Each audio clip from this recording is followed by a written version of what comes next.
হজ শরীয়তের একটি গুরুত্বপূর্ণ ফরজ। হজ সম্পর্কে আল্লাহ পাক কুরআনুল কারীমে সূরা আল ইমরানের ৯৭ নম্বর আয়াতে বলেছেন, মানুষের হজ করার দায়িত্ব আল্লাহরই উদ্দেশ্যে। যাদের সামর্থ্য আছে আল্লাহর ঘর পর্যন্ত পৌঁছার, তাদের উপর হজ ফরজ।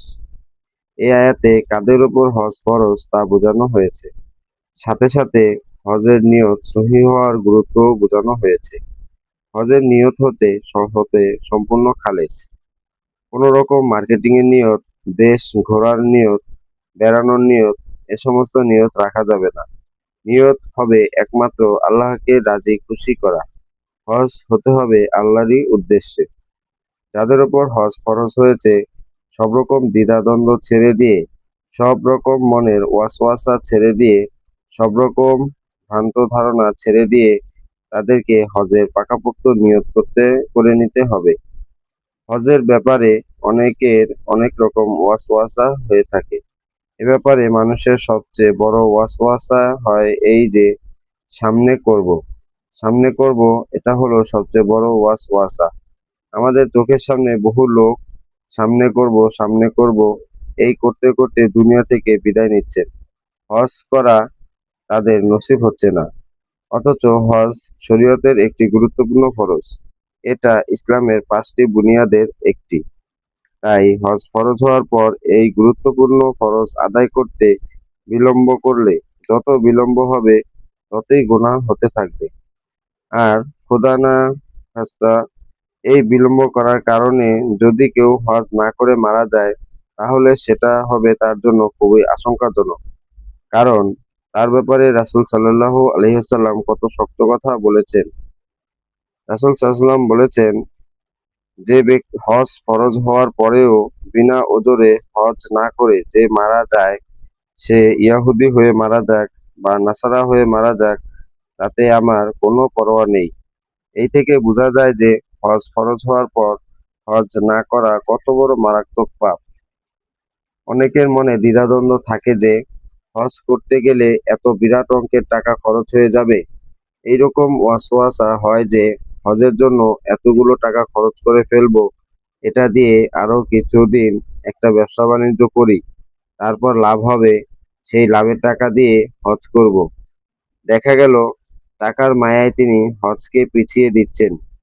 অনেকে তো টাকা কমে যাওয়ার মায়ায় কোনোদিনই হজ করতে যাচ্ছেন না। এসব লোকদেরকে মনে রাখতে হবে, হজ উমরা করলে টাকা পয়সা কমে না, বরং বাড়ে। হজ উমরা করলে অভাব দেখা দেয় না, বরং এতে বরকতের অভাব দূর হয়। হাদিসে এসেছে, নবী করিম সাল্লাল্লাহু আলাইহি ওয়াসাল্লাম বলেন, তোমরা একের পর এক হজ উমরা করতে থাকো। এই হজ উমরা তোমাদের পাপও মোচন করবে, অভাবও মোচন করবে। এই হাদিস থেকে পরিষ্কার বোঝা গেল যে, হজ উমরা করলে অর্থ কমবে না, বরং বাড়বে। অভাব আসবে না, বরং অভাব মোচন হবে।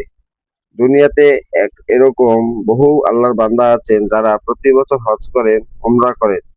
আলহামদুলিল্লাহ, প্রতি বছর তাদের অর্থের ব্যবস্থাও হয়ে যায়। তাদের অভাব বাড়ে না, বরং কমে। তাদের টাকা পয়সা কমে না, বরং বাড়ে। হাদিসের কথা তো মিথ্যা নয়। কারো আকীদা বিশ্বাসে যদি দুর্বলতা থাকে, তাহলে ভিন্ন কথা। কিন্তু রাসূল সাল্লাল্লাহু আলাইহি ওয়াসাল্লামের কথায় বিশ্বাস করে আমল করা শুরু করলে ইনশাআল্লাহ আল্লাহ পাক হজ উমরা আদায়কারী ব্যক্তির সম্পদে বরকত দান করবেন। সম্পদে বরকত পাওয়ার কথা যদি না থাকতো, তবুও হজের যে ফায়দার কথা লেখা হয়েছে, তার জন্য লক্ষ কেন কোটি টাকা ব্যয় করতেও দ্বিধা আসার কথা নয়। হাদিসে বলা হয়েছে, যখন কেউ আল্লাহর উদ্দেশ্যে গুনাহমুক্ত হজ করে, সেই হজ থেকে এমনভাবে ফিরে আসে যেন সে মায়ের পেট থেকে সদ্য ভূমিষ্ঠ সন্তানের মতো নিষ্পাপ ও নিষ্কলুষ হয়ে ফিরে আসলো। হজের ব্যাপারে আমরা অনেকে আরো অনেক ধরনের ভ্রান্ত ধারণার মধ্যে রয়েছি। অনেকের ধারণা, ছেলে মেয়ে বিবাহ না দিয়ে হজে যাওয়া যায় না। তারা বলে, ছেলে মেয়ে উপযুক্ত হয়ে গেছে, ওদেরকে বিবাহ না দিয়ে কিভাবে হজে যায়। এভাবে অনেকে হজে যাওয়াকে পিছিয়ে দেয়। মনে রাখতে হবে, ছেলে মেয়েকে বিবাহ দেওয়া কর্তব্য, আর হজ হচ্ছে আরেকটি কর্তব্য। এক কর্তব্যের অজুহাতে আরেক কর্তব্যকে পিছিয়ে দেওয়া যাবে না। ছেলে মেয়ের বিবাহ আগে হজ পরে এমন কোনো কথা নেই। হজ ফরজ হলে হজ করে নিব। ছেলে মেয়ে বিবাহের যখন ব্যবস্থা হবে তখন তাদেরকে বিবাহ দিব। ছেলে মেয়েকে বিবাহ দেওয়ার জন্য হজকে ঝুলিয়ে রাখা যাবে না। ছেলে মেয়ে বিবাহের উপযুক্ত হয়ে গেলে তাদেরকে বিবাহ না দিয়ে রাখা যাবে না। ছেলে মেয়ে বিবাহের উপযুক্ত হয়ে গেলে তাদেরকে বিবাহ না দিয়ে আমরা নামাজ পড়ছি, রোজা রাখছি, চাকরি করছি, ব্যবসা বাণিজ্য করছি, তাদেরকে বিবাহ না দিয়ে এগুলো যখন করতে পারছি তখন হজ কেন করতে পারবো না? শরীয়তে ছেলে মেয়ের বিবাহের ওপর হজকে ঝুলিয়ে রাখার কোনো বৈধতা নেই। কেউ কেউ আছেন মনে করেন যে একটা জমি কিনতে হবে, জমি না কিনে হজ করি কিভাবে? বাড়ি করা দরকার, বাড়ি না করে হজ করি কিভাবে? এভাবে জমি কিনতে, বাড়ি করতে টাকা পয়সা শেষ হয়ে যায়, তারপর হজ আর করা যায় না। একবার যদি হজ ফরজ হয়ে যায়, তারপর কোনো কারণে তার কাছে টাকা পয়সা নাও থাকে, অর্থ শূন্য হয়ে যায়, তাহলেও ওই ফরজটা তার জিম্মায় থেকেই যায়।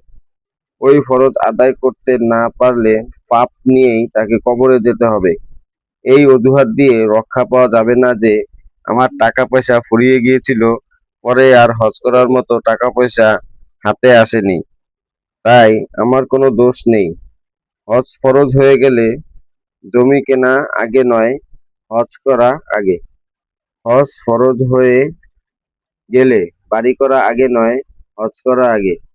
জমি কেনা হোক বা না হোক, ঘর করা হোক বা না হোক, বাড়ি করা হোক বা না হোক, হজ ফরজ হয়ে গেলে হজ আদায় করে নিতেই হবে। জমি না কেনা হলে, বাড়ি না করা হলে আল্লাহর কাছে ঠেকতে হবে না, কিন্তু ফরজ হজ আদায় না করলে আল্লাহর কাছে আটকে যেতে হবে। অনেকে তাই এই ভুল ধারণার শিকার যে আমার মা বাবা হজ করেননি, আমি কিভাবে হজ করব। এই ভুল ধারণার বশবর্তী হয়ে তারা হজ করছেন না। মনে করুন, বাপ মা যদি মালদার না হন, তাদের ওপর যদি জাকাত ফরজ না হয়, কিংবা জাকাত ফরজ হওয়া সত্ত্বেও তারা জাকাত না দেন, তাহলে কি আমার ওপর জাকাত ফরজ হলেও আমি জাকাত না দিয়ে থাকবো? মাতা পিতার মাল নেই এ কারণে তাদের ওপর জাকাত হয় নাই, কিন্তু আমার মাল থাকলে আমার ওপর জাকাত ফরজ হবে। এখানে মাতা পিতার উপরে জাকাত ফরজ হলো না, আমার উপর জাকাত ফরজ হলো কি করে? তদ্রূপ আমার মাল থাকলে আমার উপর হজ ফরজ হবে, মাতা পিতার মাল না থাকলে মাতা পিতার উপর হজ ফরজ হবে না। অতএব তারা হজ করেনি বলে আমি হজ করতে পারবো না, এটা বোকামির যুক্তি। একজনের ইবাদতকে আরেকজনের ইবাদতের সাথে এরকম ঝুলিয়ে রাখা যাবে না যে অমুকে না করলে আমি করব না, অমুকে নামাজ পড়ে না বলে আমি আমিও নামাজ না পড়ে থাকবো। আমার ফরজ আমাকেই আদায় করতে হবে। এ সমস্ত ভুল ধারণার কারণে হজ না করলে মুক্তি পাওয়া যাবে না। হজের নিয়ত করতে গেলে আরো অনেক রকম মনের বাধা আসতে পারে। মনে হতে পারে, বর্তমানে আমার নানান রকম অসুবিধা, ফ্যামিলির এই অসুবিধা সেই অসুবিধা, আমার বা অমুকের এই রোগ সেই রোগ, বা আমার ঘর দেখার কেউ নেই, বাচ্চা কাচ্চা দেখার কেউ নেই। এইরকম নানান অসুবিধার সাইড সামনে আসতে পারে। কিন্তু আমরা চিন্তা করে দেখতে পারি, আমাদের কারো যদি বিদেশে যাওয়ার বিরাট একটা সুযোগ এসে যায়, তাহলে কি এই জাতীয় ওজোর বাধা হয়ে দাঁড়াবে? তখন কি এই চিন্তা বাধা হয়ে দাঁড়াবে যে ছেলে মেয়েকে দেখবে কে, ঘর সামলাবে কে, পরিবারকে দেখবে কে? তখন তো সবকিছু ম্যানেজ করে নিতে পারবো। শুধুমাত্র দিনের কাজে যেতে হলে তখন আর ম্যানেজ করার উপায় থাকে না।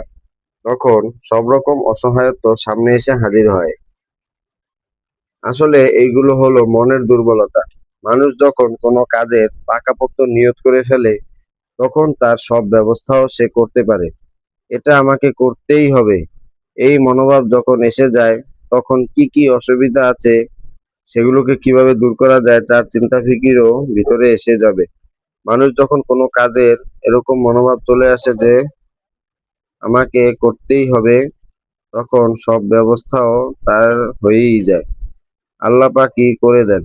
আল্লাহর কাজের পাক্কা নিয়ত করলে অবশ্যই আল্লাহ সবকিছু ব্যবস্থা করে দিবেন। যাই হোক, যাদের উপর হজ ফরজ হয়েছে তারা সব ওয়াসওয়াসা বাদ দিয়ে হজের নিয়ত করে নেই। মাতা-পিতা, আত্মীয়স্বজন যাদের প্রতি আমাদের কিছু করণীয় আছে, তারা যদি হজ ফরজ হওয়ার পর হজ না করে দুনিয়া থেকে চলে গিয়ে থাকেন, পারলে তাদের বদলি হজের ব্যবস্থা করি। বিশেষভাবে মাতা-পিতা বিশেষভাবে মাতা-পিতা যারা আমাদের জন্য সম্পদ রেখে গেছেন, তারা যদি হজ ফরজ হওয়ার পর হজ না করে মৃত্যুবরণ করে থাকেন, তাহলে তাদের বদলি হজ করানোর ব্যবস্থা করি। যদি তারা ওসিয়ত করে গিয়ে থাকেন আর সম্পদও রেখে গিয়ে থাকেন, তাহলে তো বদলি হজ করানো ওয়ারিসের ওপর ওয়াজিব। ওসিয়ত করে গিয়ে থাকলে যারা ওয়ারিস তাদের ওপর এটা করানো ওয়াজিব হয়ে যায়। যদি ওসিয়ত নাও করে থাকেন, তাহলেও তাদের চিন্তা করে দেখার দরকার যে হজ করা ফরজ, এই ফরজ আদায় না করার কারণে তাদের কবরে আযাব হতে পারে। যদি তাই হয়, তাহলে আমি সন্তান হয়ে কিভাবে এটা সহ্য করতে পারি? আমার সম্পদ আছে, আমি সম্পদ নিয়ে আরামে থাকব, আর তিনি কবরে আযাব ভোগ করতে থাকবেন, তা কি করে আমি সহ্য করব? এই রকম হলে সন্তানের নৈতিক দায়িত্ব হয়ে দাঁড়ায় মাতা-পিতার বদলি হজ করানোর ব্যবস্থা করা। যদি ওসিয়ত নাও করে থাকেন, তবুও সামর্থ্য থাকলে সন্তান হিসেবে নৈতিক দায়িত্ব হয়ে দাঁড়ায় মাতা-পিতার বদলি হজের ব্যবস্থা করা। আশা করা যায় বদলি হজ করানো হলে তাদের ক্ষমার ব্যবস্থা হয়ে যাবে। হজ বয়স থাকতেই করা দরকার, শরীরে শক্তি সামর্থ্য থাকতেই করা দরকার। দেখা যায় আমাদের পাক ভারত বাংলাদেশ এই উপমহাদেশের মানুষরাই যখন দুর্বল হয়ে যান, যখন বৃদ্ধ হয়ে যায়, তখন হজ করতে যায়।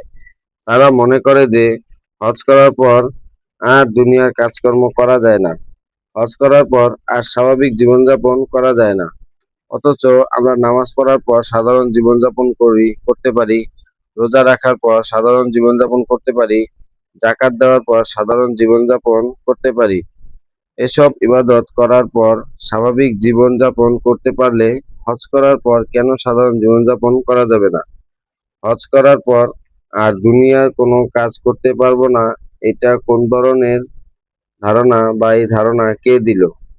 এই সমস্ত ভ্রান্ত ধারণার শিকার হয়ে আমরা হজ না করে শারীরিকভাবে যখন দুর্বলতার পর্যায়ে চলে আসি, তখন হজে যাই। শারীরিকভাবে দুর্বল হয়ে গেলে হজের কাজগুলো ঠিকমতো আদায় করা যায় না।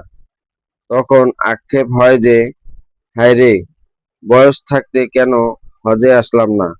তাই সবরকম ওয়াসওয়াসা ঝেড়ে ফেলে হজের নিয়ত করে নেওয়া চাই।